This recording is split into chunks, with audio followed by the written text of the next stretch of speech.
ফোনটা করতে লাগলাম না ওর সঙ্গে তো যায়নি। তাহলে এই ঘরে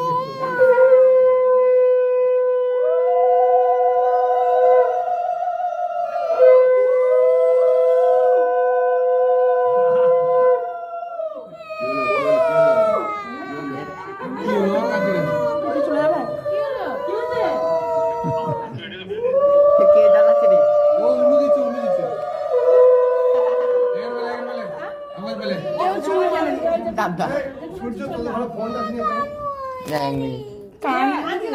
ওইখানে বাবার কাছে যা